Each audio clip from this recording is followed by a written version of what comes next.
இந்த மாதிரி millet noodles வீட்டிலேயே செஞ்சு சாப்பிட்டு பாருங்கள். கடையில் போய் வாங்கி சாப்பிடவே மாட்டீங்க. இப்போ நம்ம எப்படி பண்ணலான்னு பார்த்துடலாமா? ஒரு பாத்திரத்தில் தண்ணி நல்லா கொதிக்க வச்சுட்டேன். நான் வரகு நூடுல்ஸ் தான் எடுத்திருக்கேன். இது எல்லா சூப்பர் மார்க்கெட்லேயுமே கிடைக்கும். நான் ஒரு பேக்கெட் ஃபுல்லாக போட்டுட்டேன். தேவையான அளவுக்கு உப்பு போட்டுட்டு நல்லா குக் பண்ண விட்டுடலாம்.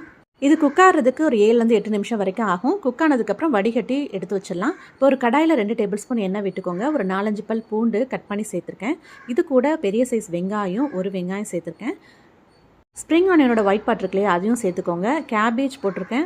குடமிளகா, ரெட் கலர், க்ரீன் கலர், அப்புறம் ஸ்வீட் கார்ன். இந்த வெஜிடபிள்ஸ் தான் போட்டிருக்கேன். நீங்கள் கேரட் போட்டுக்கலாம், பீன்ஸ் போட்டுக்கலாம், பச்சை பட்டாணி சேர்த்துக்கலாம்.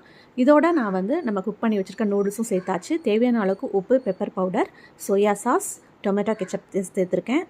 கொஞ்சம் ஸ்பைஸியாக இருக்கணுங்கிறதுக்காக வேண்டி நான் ஷேஸ்வான் சாஸ் சேர்த்துருக்கேன். இது ஆப்ஷனல் தான், உங்களுக்கு இருந்தால் போட்டுக்கோங்க, இல்லைனா பிரச்சனை இல்லை. அவ்வளோதாங்க.